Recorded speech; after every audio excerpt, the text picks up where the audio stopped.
من الشیطان الرجیم بسم اللہ الرحمن الرحیم الحمد للہ رب العالمین والعاقبۃ لأہل التقوی والیقین والصلاة والسلام علی سید الانبیاء والمرسلین ابی القاسم محمد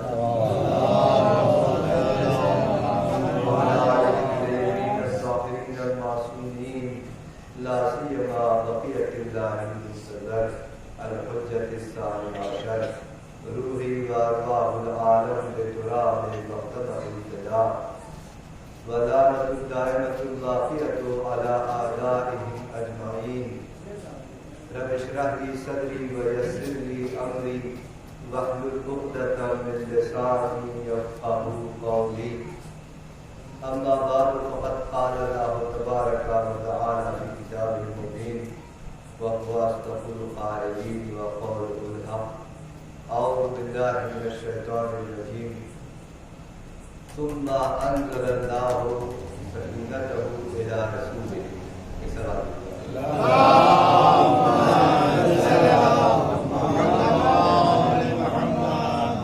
سامعین کرام، کل میں نے آپ کی خدمت میں پیغمبر کی ایک حدیث پیش کی کہ مومن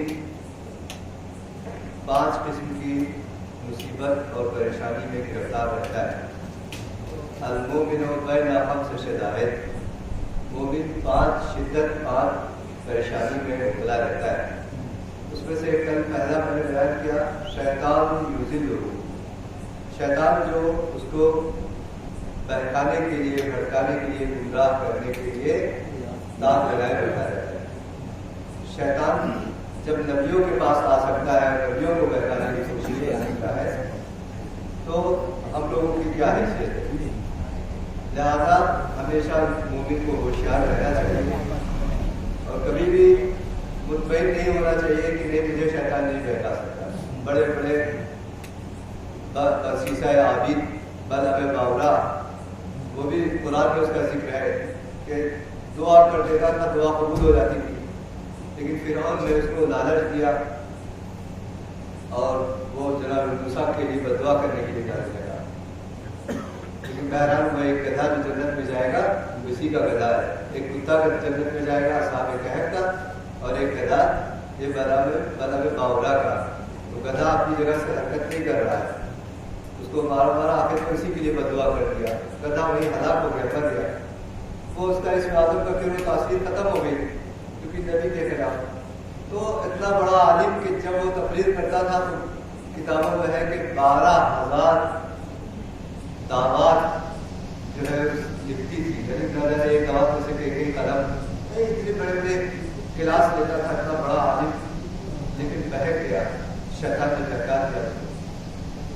تو ہم لوگ کو بھی ہمیشہ ہوشیار رہنا ہے آخری سانس تک، کہ آخری سانس جو ہے وہ ہمارا ایمان پر رکھتے ہیں، آخری دم جو ہے ایمان پر رکھتے ہیں. عبداللہ بن بغانی نقل کرتے ہیں کوئی ان کا کلاس فیلو تھا یا میری صاحب کا کلاس فیلو تھا. جب وہ کرنے لگے تو لوگوں نے ان سے کہا کہ آپ تو ایسے گوشہ نشینی اور مقامی میں مر رہے ہیں، اور میری صاحب کو اللہ نے کتنا عزت و شہرت کی. تو اتنے بڑے عالم ہونے کے باوجود شیطان نے بہکایا، حاوی ہو گیا. تو لگا ہاں میرے ساتھ اللہ نے انصاف کیا.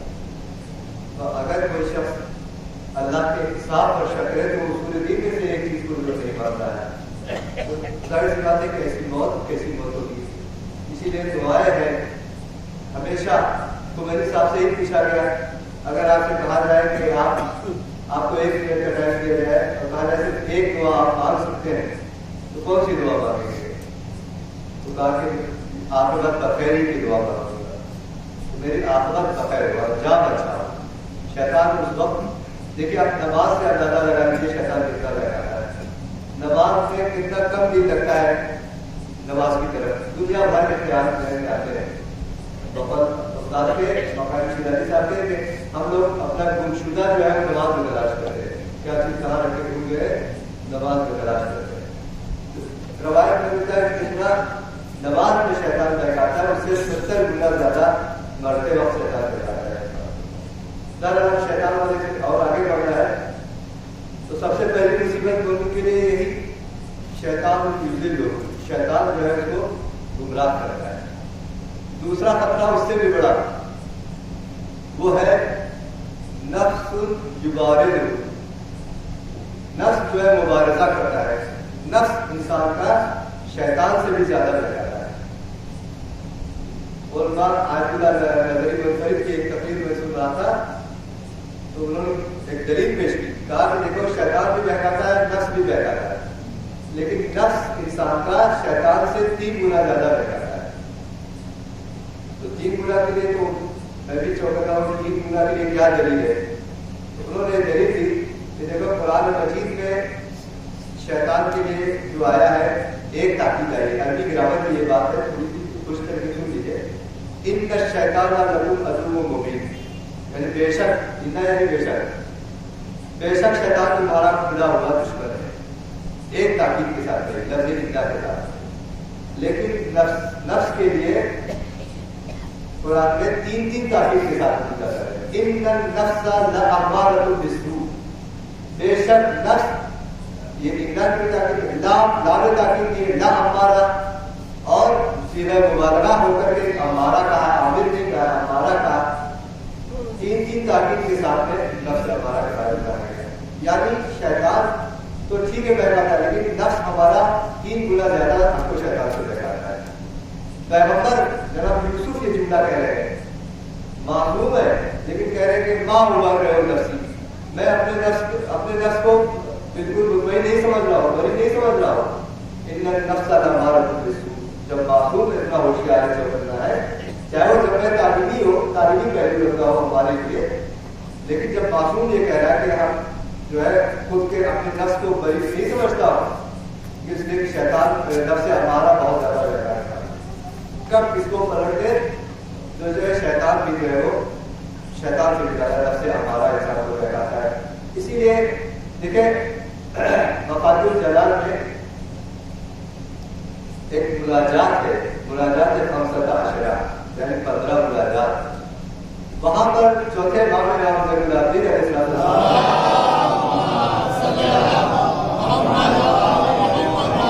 چوتھے امام نے نفس کے اللہ سے 13 شکایت کی ہے. اللہ سے نفس کی 13 شکایتیں کی ہے. نفس ہر آدمی کی بات آ گئی، شاید بالکل مناجات 15 مفاتیح الجلال کی بات ہے. ان میں سے یہی ہے کہ بارے رہا نفس جو ہے برائی کو اچھائی بنا کر کے پیش کرتا ہے. اکثر برا کام ہم کرتے ہیں اور اس کو محسوس بھی نہیں کرتے کہ ہم نے غلط کام کیا ہے. مثال کے طور پر کسی کی غیبت کی تو کہتے ہیں بہت صحیح کیا، اس کا حق ہی یہی تھا، وہ اسی لائق تھا. کسی کو مار دیا، کسی کو گالی دے دیا، بجائے کہ معذرت کرنے جا کے معافی مانگ لے یا اپنی غلطی پر نادم ہو. شیطان سے زیادہ نفس بہکاتا ہے، کہتا ہے کہ نہیں، اس کا حق ہی یہی تھا، بہت صحیح کیا تم نے، یہی کرنے کے لائق تھا، اسی کے مستحق تھا. اس طرح کی باتیں یہ شیطان. اسی لیے عبداللہ بن جو عالم وقت ہے اپنے زمانے کے، انہوں نے ایک بات بڑی خوبصورت بات کہا کہ یہ ہم لوگوں کے لیے عبرت کی بات ہے. کہا کہ دنیا ہماری غیبت کرے، میری اپنی بتا، میری غیبت دنیا اگر کرے مجھے کوئی اعتراض نہیں ہے، کیونکہ جانتے ہیں کہ حدیث ہے کہ جو کوئی غیبت کرتا ہے تو اس کی اچھائی گھر آ جاتی ہے اور ہماری برائی گھر جاتی ہے. دنیا ہماری غیبت کرے میں راضی ہوں، لیکن ایک طالب علم، مولانا طالب علم ہماری غیبت نہیں کرے میں راضی نہیں ہوں. تو پوچھا گیا کہ وجہ کیا ہے؟ طالب علم اگر غیبت کرے تو یہ راضی ہے. دیکھیے نفس کی طرف اشارہ کیا ہے. دیکھیے طالب علم اگر عام آدمی اگر غیبت کرتا ہے تو وہ اس کی نیکی ہماری طرف آ رہی ہے، ہماری جو ہے وہ بلائی جا رہی ہے، اس کی اچھائیاں جو ہے وہ بہت ڈیلیٹ ہو رہی ہے، ہوتی جا رہی ہے. لیکن طالب علم کیا کرتا ہے؟ پہلے تو سب سے پہلے کہتا ہے ہم کو کافر بنا دیتا ہے، کہتے ہیں وہ تو فاسق ہے، وہ تو فاجر ہے، وہ تو کافر ہے اور کافر کی غیبت کرتا جائے گا. تو وہ تو عام آدمی صرف غیبت ہی کرتا ہے اور طالب علم کو کافر بھی بنا دیتا ہے، فاسق کو فاجر بھی بنا دیتا ہے، اس کے بعد غیبت کرتا ہے. اسی لیے نفس امارہ کو مادر بتہا کہا جاتا ہے. تمام بتوں کی ماں، بتوں کی ماں یہ نفس امارہ ہے. تو دوسری جو چیز ہے جو انسان کو مومن کو پریشان کرتی ہے وہ نفس امارہ ہے. تو تو اس کی طرف سے بھی انسان کو بہت متوجہ رہنا چاہیے کہ اپنے نفس کو اپنے قابو میں رکھے، مہار لگا کے، جیسے لگام لگایا جاتا ہے جانوروں کو، اس طرح سے لگام لگا کے نفس کو رکھے، اور اس پر میں نے ایک مثال دی تھی کہ نفس ایک بار بہک جائے تو پھر اس کو، جیسے میں نے مثال دی تھی کہ اگر بھینس پانی میں چلی جائے تو پھر اس کو لانا باہر مشکل ہو جاتا ہے، لیکن شروع سے کنٹرول کرے۔ یہ جو مکروہات رکھے گئے ہیں اسی لیے رکھے گئے ہیں، ڈائریکٹ حرام نہیں رکھا گیا ہے۔ مکروہات حرام کے ارد گرد ایک باؤنڈری ہے، آپ جو ہے اس چیز سے بچے، نامحرم کو خود سے سلام کرنے سے بچے۔ اگر آپ کو یہ محسوس ہو بولا کسی کا آپ نامحرم کو سلام نہیں کرتے تو کہاں آپ کرتے ہیں کہ اللہ اس کی جواب کی آواز مجھے اچھی لگ ہے۔ مکروہات کی باؤنڈری حرام کے چاروں طرف اس لیے لگائی گئی ہے کہ انسان مکروہ سے جب بچے گا تو حرام سے بہت بچ جائے گا، لیکن جب انسان بے خوف اور قطر مکروہ کو انجام دیتا رہے گا تو دھیرے دھیرے پھر وہ حرام تک پہنچ جائے گا۔ ایک سوال دے دیجیے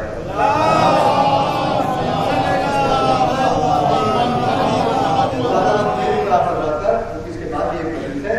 تو دوسری چیز جو ہے نفس دوبارہ جو، تیسرا ہے فرماتے ہیں کہ کافر یقاتل، کافر ہمیشہ، ظاہر سی بات ہے کافر کو نہیں پسند ہے کہ کوئی ہمارے سامنے مسلمان ہے، کافر ہمیشہ در حال جنگ ہے مسلمانوں کے یا اسلام کے۔ آپ دیکھیں دنیا میں جو جنگیں ہو رہی ہیں اسلام پر، جو آج کل بھی زمانے میں دیکھیں یمن میں، فلسطین میں، ہر جگہ ایک مصیبت، مسلمان جو ہے وہ دنیا خود ہمارے ہندوستان میں مسلمان جو ہے گرفتار ہے، پریشان ہے۔ تو کافر یقاتل، آیت اللہ وحید پورا سمجھ کے ایک چھوٹی سی بات یاد رکھی، واقعہ ہے کیا نام ہے، تھوڑا دولت سے مربوط ہے اس لیے سنا رہا ہوں، اس طرح کو دی جائے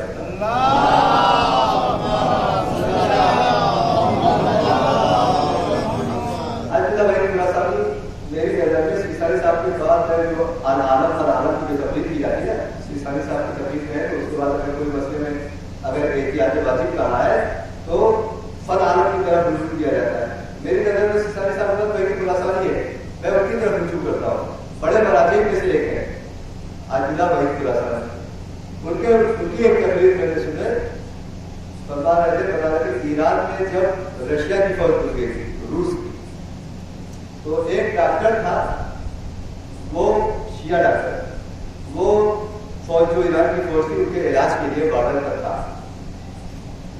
ایک جوان ایک دن آیا، واقعہ جس سے زیادہ مشکل نہ لگے ہمارے بات زیادہ تفریح کو بس یہ بات کو ختم کر دیا۔ ایک جوان ایک دن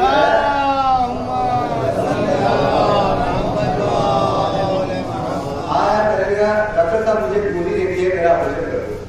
بارڈر میں بالکل کہا فرنٹ سے آگے، تو ڈاکٹر نے دیکھا کہ گولی لگی ہے، یہ جوان ایسی کہتا ہوا چلا رہا ہے، گولی لگی ہے، تو کہا بھائی یہاں تو میں آپریشن نہیں کر سکتا ہوں، میرے پاس کوئی ایسا خاص سامان نہیں ہے، بے ہوش کرنے والا سامان نہیں ہے، اور آپ تھوڑا مشہد میں آئیے، شہر میں مشہد میں، وہاں ہاسپٹل میں آپ کا جو ہے وہ آپریشن کریں گے یہاں۔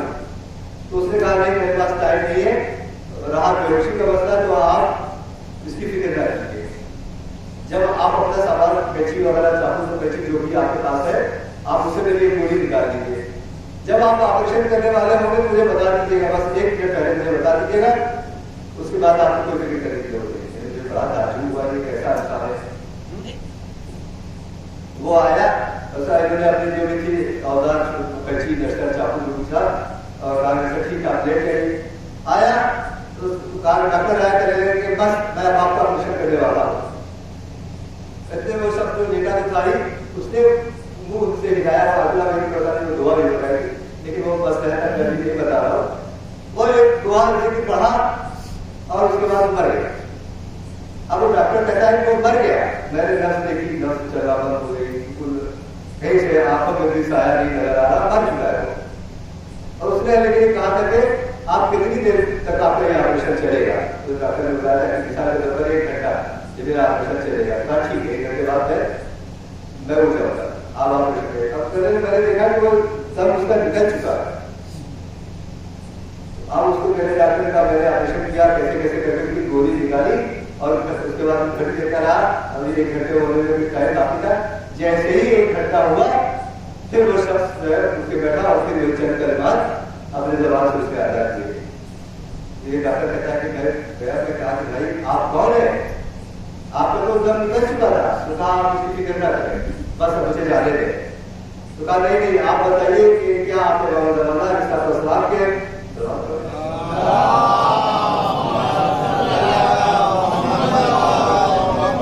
کیا آپ ان کے صحابی ہیں، ساتھی ہیں، ان کے دوستوں میں سے ہیں؟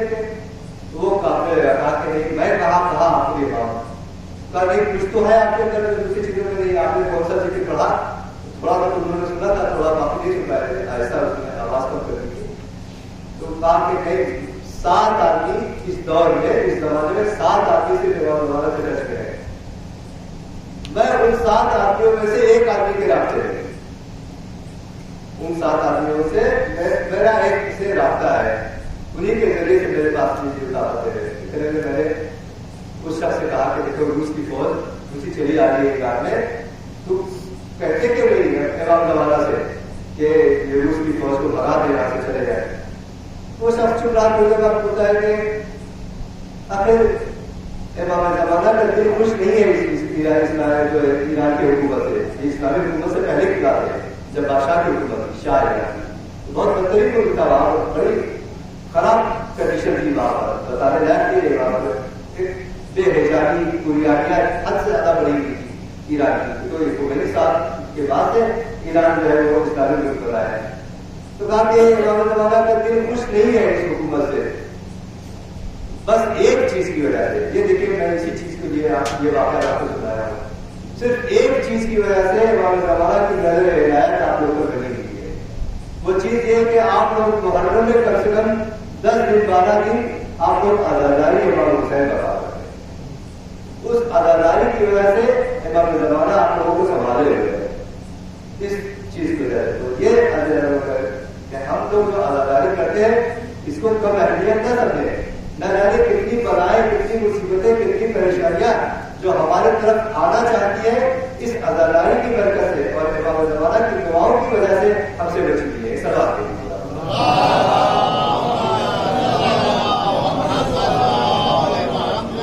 تو کافر یقاتل منافق یبغض، وہ منافق جو دل میں بغض رکھتا ہے لیکن سامنے سے آپ سے اچھے سے ملتا ہے. اس سے بھی مومن کو ہوشیار رہنا چاہیے. آپ سب چیزوں میں لکھنے نہیں جا رہا.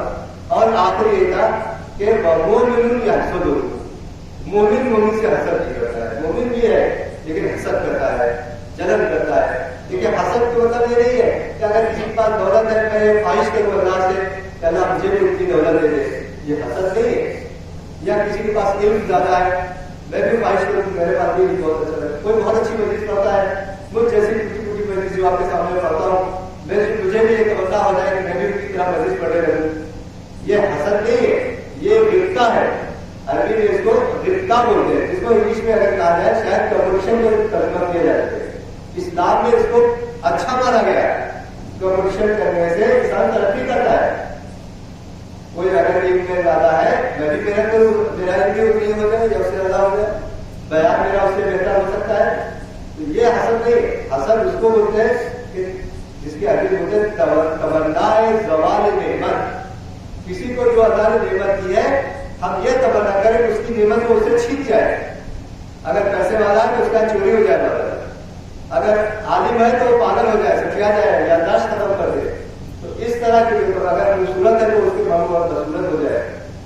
اگر یہ تمنا ہے تو یہ حسد کہلاتی ہے. اور یہ جو ہے وہ بھی یہ باعث شرمندگی ہے اور اخلاقی برائیوں میں سے، روحانی برائیوں میں سے عمدہ اور بڑی مین بیماریوں میں سے ایک ہے. ایک سوال کیجیے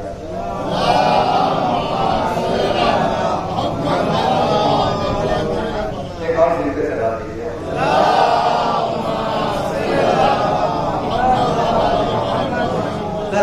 یہ میں نے پریشانیوں کے بارے میں بتایا. اب میں ایک حدیث جو بڑی قابل غور ہے اور انشاءاللہ کسی چیز کو کل کی تقریر میں بھی یہی موضوع آگے بڑھا ہے، لیکن آج سے سن لیجیے اور غور سے انشاءاللہ تاکہ کل آپ کی سمجھ میں پوری طرح سے آئے.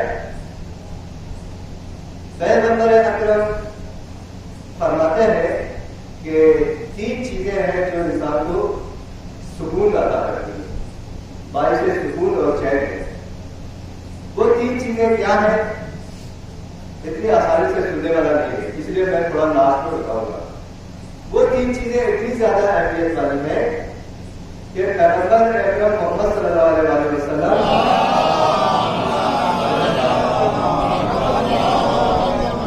وہ ایک جگہ سے جا رہے تھے، دیکھا کہ کچھ لوگ بیٹھے ہوئے ہیں.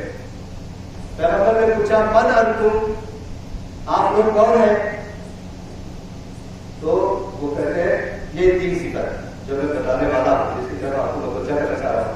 کہا کہ ہمارے اندر یہ 3 صفت ہے، ہم وہ لوگ ہیں جن کے اندر یہ 3 صفت پائی جاتی ہے. تو پیغمبر نے فرمایا انتم العلماء انتم الحکماء قالوا ان تكونوا الانبیاء. کہتے ہیں تم آپ لوگ پھر عام آدمی نہیں ہے، آپ لوگ علماء میں سے ہیں، آپ لوگ حکماء میں سے ہیں.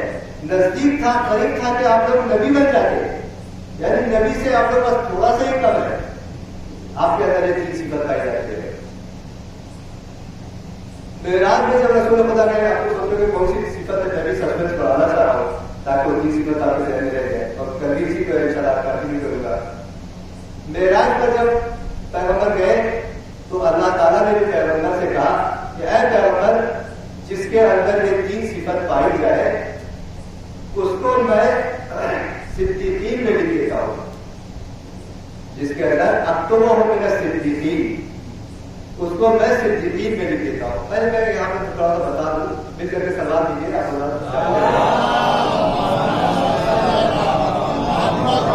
دیکھیے یہ صدیقین کون ہے؟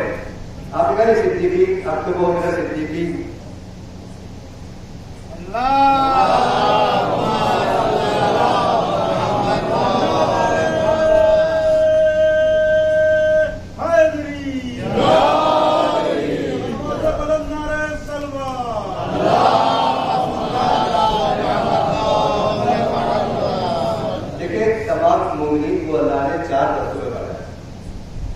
یا تو انبیاء ہے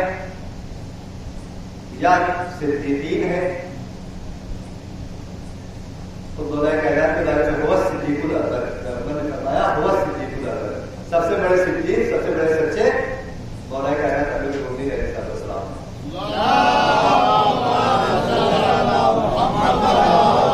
تو 4 دستوں میں بڑھا گیا، انبیاء، صدیقین، شہداء اور صالحین. یہ 4 حصوں میں مومنین کو اللہ نے بانٹا ہے. یہ جو سورہ انعام میں آپ لوگ پڑھتے نا، یہ سے تو میں نے جب کبھی تفسیر کا میرا درس ہوتا تھا آپ سے، وہاں میں نے تفصیل سے بتایا ہے. یہ جو انعمت علیہم غیر المغضوب علیہم ولا الضالین، یہ جو سب کو یاد ہے، یہ کہ بارگاہ مجھے ان میں سے کہتے تھے صراط المستقیم، مجھے سیدھے راستے کی ہدایت کر. پھر سیدھا راستہ کون سا ہے؟ صراط الذین انعمت علیہم، وہ راستہ جس کے اوپر تم نے اپنی نعمتیں نازل کی ہے. غیر المغضوب علیہم ولا الضالین، اس راستے پر نہیں جو گمراہ ہے، جس پر تیرا غضب ہے. یہ ترجمہ ہے نا، ایک مفہوم ادا کر رہا ہے. تو یہ انعمت علیہم کون ہے؟ کہ جن پر تم نے اپنی نعمتیں نازل کی ہے. یہ سورہ حمد میں نہیں ہے، آگے چل کر کے قرآن میں بتایا گیا ہے کہ اللہ نے جن کے اوپر اپنی نعمتیں نازل کی ہے وہ یہی 4 گروہ ہے: انبیاء، صدیقین، شہداء اور صالحین. انبیاء معلوم ہے، صدیقین اہل بیت علیہ السلام ہے، شہداء جیسے کہ جناب عمار، جیسے کہ جناب حمزہ، یہ شہداء، اور صالحین نیک بندے مومنین مراجعین جیسے آج کل کے مراجعین قربا اور مومنین میں سے بھی نیک بندے ہیں. تو اللہ فرماتا ہے کہ جو جس کے اندر یہ 3 صفت پائی جائے گی اس کو ہم صدیقین میں سے لکھیں گے، یعنی اہل بیت میں اس کا شمار ہوگا. پھر ایک حدیث ہے مرودتا، جس کے اندر یہ 3 صفت ہو، مرودتا رودتا خیر دنیا اور آخرت.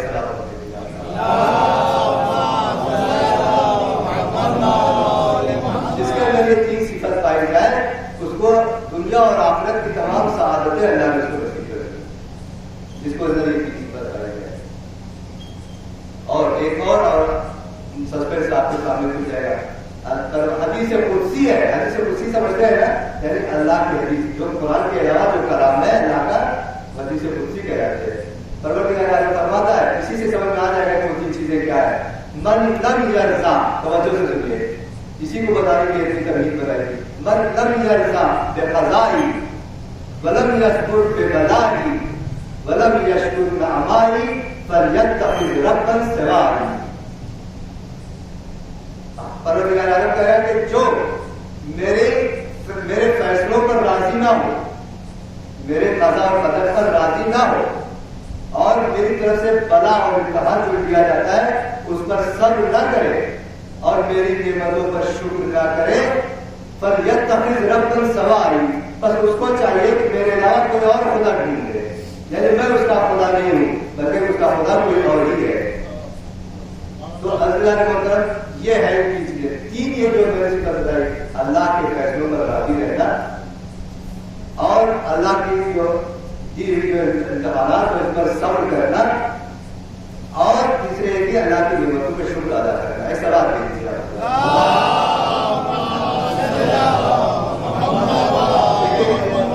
یہاں پر امیر کو بہت دقیق میں بحث کر سکتا ہوں، لیکن یہ موقع اس کا نہیں ہے۔ قضا اور قدر کی جو بحث ہے وہ بہت عمیق اور بہت دقیق بحث ہے، لیکن بس اتنا کہنا ہے کہ دیکھیے دنیا میں جیسا میں نے پچھلی تقریر میں کہا، دنیا میں پریشانیاں بلا اور مصیبت آنا ہی کر رہا ہے، ہم کو چاہیے کہ ہم اس پر راضی رہیں۔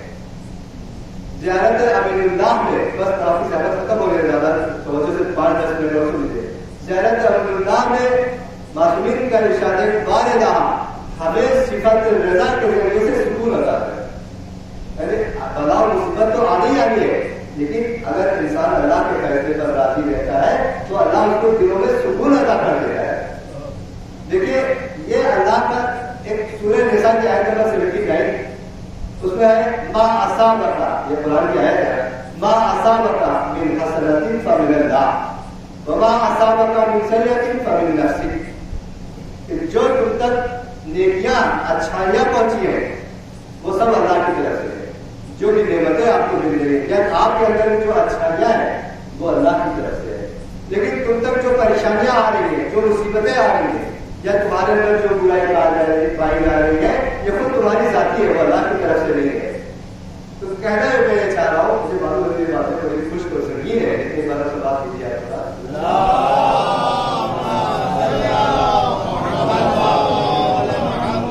دیکھیے یہ اللہ کا شکر ادا کرنا چاہیے کہ اللہ نے ہم کو ان میں غیر نہیں کیا۔ ہم لوگ اگر کوئی کہے ان میں غیر چاہیے لپک کے لے کے دوڑتے ہوئے جانا ہے ان میں غیر چاہیے، لیکن حقیقت یہ ہے کہ اللہ کا شکر ادا کرنا چاہیے کہ ہمارے پاس اللہ نے ہم کو ان میں غیر نہیں کیا۔ اگر ان میں غیر ہو، مجھے پتا فرض کیجیے ایک عورت کو پتا چلے کہ اس کا شوہر 2 سال بعد ایکسیڈنٹ میں مر جائے گا، وہ عورت شادی کرے گی؟ نہیں کرے گی۔ 10 سال بعد اس کا شوہر جو ہے کینسر میں مر جائے گا، شادی کرے گی؟ نہیں کرے گی۔ ایک مرد کو پتا چلے کہ بیوی کو 10 سال بعد کینسر ہو جائے گا، شادی کے لیے تیار نہیں ہوگا۔ مجھے پتا چلے کہ اگر یہاں سے کھجیان جاؤں گا بڑے سے باہر نکلوں گا سر پہ پتھر پڑے گا تو میں جاؤں گا، رات دن یہی بیٹھا رہوں گا، نہیں جاؤں گا سر پہ پتھر پڑے گا، یقین ہو جائے۔ یہ صرف اہل بیت کی ضروریت تھی کہ ان کو پتا ہوتا تھا کہ کیا ہونے والا ہے، مولا کائنات کو پتا تھا، معلوم تھا کہ مسجد میں جائیں گے اور یہ مسجد سر پہ ضرورت لگائے گا، یہ ان کی ہی ظرفیت تھی کہ اس کے باوجود بھی وہ مسجد میں گئے۔ ہم لوگوں کے اندر یہ ظرفیت نہیں پائی جاتی ہے، بس ہم یہ کر سکتے ہیں کہ اللہ کی رضایت پر راضی رہے، انشاءاللہ رضایت پر میں کبھی بھی میں پڑھوں گا۔ دوسرا جو موضوع تھا وہ صبر۔ دیکھیں پروردگار عالم نے قرآن مجید میں 70 بار صبر کرنے والوں کی تعریف کی، صابرین کی تعریف 70 بار، کسی اور کی بات۔ ایک بڑی اچھی بات ایک عالم نے کہی، عراق کے مشہور ذاکر اور حکیم ہے، انہوں نے کہا کہ دیکھیے جنت میں بہت سارے لوگ جائیں گے، لیکن کچھ لوگ پلک جھپکنے میں جنت میں پہنچ جائیں گے، جنت کے دروازے پر فرشتے دیکھ کے حیران ہو جائیں گے کہ بھائی خیریت تو آپ لوگ ابھی تو وہاں حساب کتاب چل رہا ہے، آپ لوگ یہاں موجود ہیں؟ وہ کہیں گے ہم لوگ صبر کرنے والے ہیں۔ اتنی دیر میں فرشتے پوچھتے ہی رہیں گے کہ کس پر صبر کیا ہے، تو خدا اللہ کے رحمتوں پر صبر کرے کہ آواز آ جائے گی پروردگار عالم کی کہ ایک کو جانے دو، اس کو زیادہ پریشان مت کرو، جنت میں جانے دو۔ فرماتے ہیں جس طرح مثال بڑی اچھی دی ہے، مثال میں آپ کو سنا رہا ہوں کہ آدمی فرض کے یہاں سے دبئی جا رہا ہے، دبئی جاتا ہے پلین سے، یہ لوگ جس طرح سے پلین سے پہنچتے اس طرح سے پہنچ رہے ہیں، پلین سے جب جاتا ہے ہو سکتا ہے نیچے زمین پر بہت سارے شہر کے اوپر سے گزرے، ہو سکتا ہے بمبئی پڑے، ہو سکتا ہے دلی پڑے، ہو سکتا ہے کراچی پڑے، لیکن ان سب چیزوں کی طرف متوجہ نہیں ہوتا ہے، آدمی ڈائریکٹ جا کے دبئی میں اپنی منزل پر پہنچ جاتا ہے۔ ایسے ہی ان لوگوں کا بھی جیسے کوئی پلین سے پہنچ جائے آپ کی منزل پر، راستے میں میزان بھی پڑے گا، صراط بھی پڑے گا،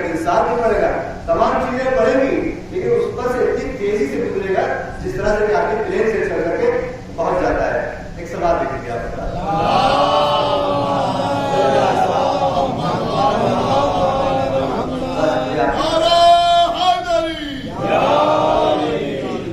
بس آخری جملہ سے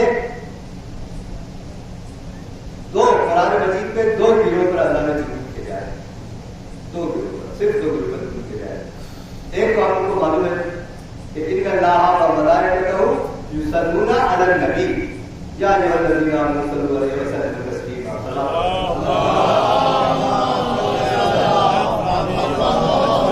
اللہ اس کا ترجمہ ہے اللہ اور اس کے ملائکہ درود بھیجتے کس پر؟ علی النبی. اللہ نے درود بھیجا ہے نبی پر, اور دوسرا جو درود بھیجا ہے وہ صابرین پر. وبشر الصابرین الذین اذا اصابتهم مصیبہ قالوا انا للہ و انا الیہ راجعون اولئک علیہم صلوات من ربہم. آگے کی آیت ہے اولئک علیہم صلوات من ربہم. یہ وہ لوگ ہیں جن پر اللہ اپنا درود بھیجتا ہے. کروڑ صلوات دیجیے.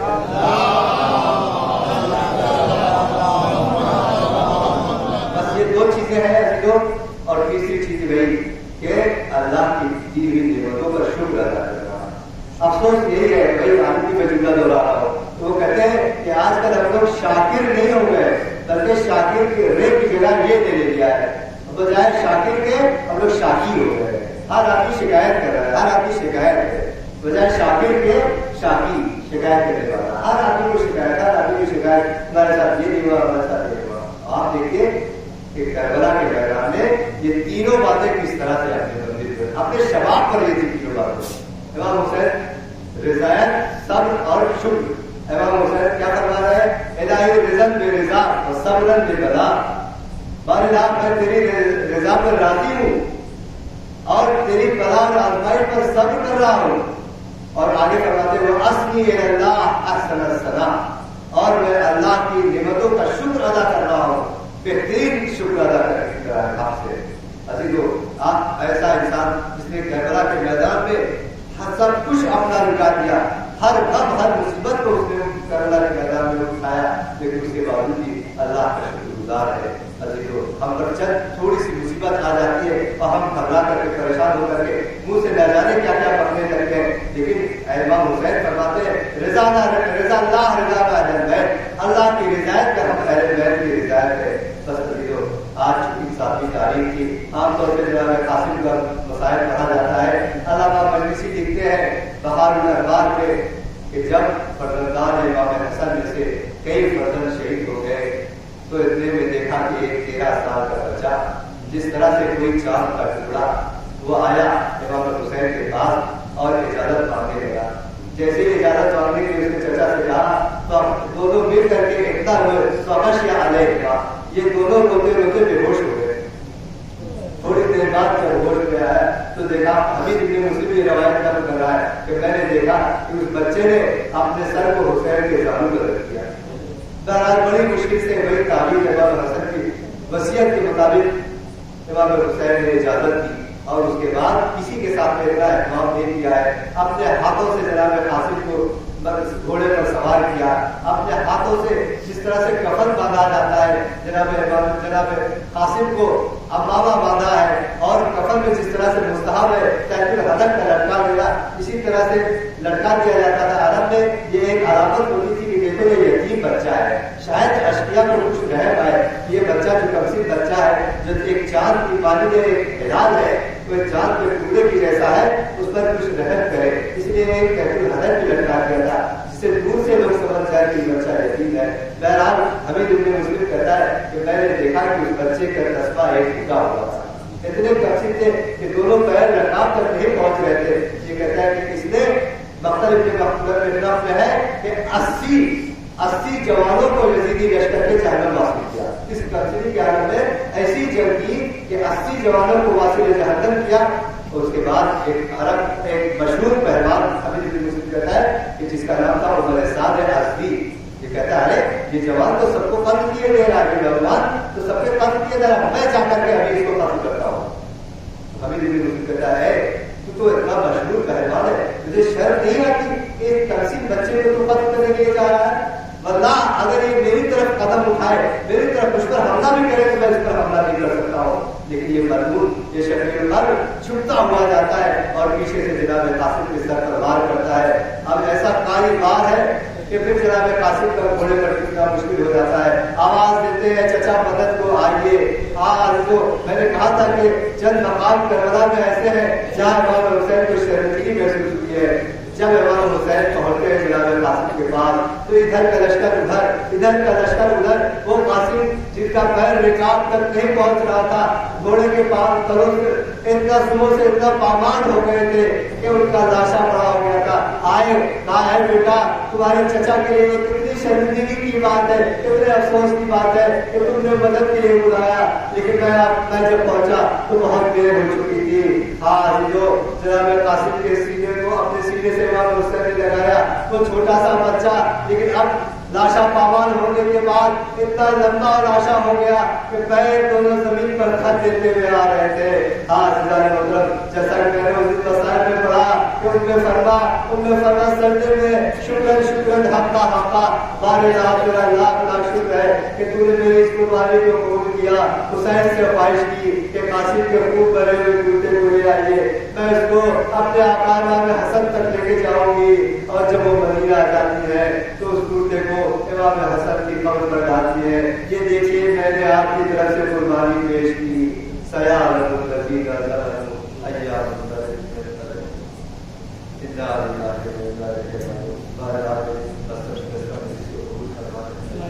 تمام حاضرین و سامعین پر اپنی رحمت نازل فرما. جو بیمار ہے سب کچھ علاج پیدا فرما.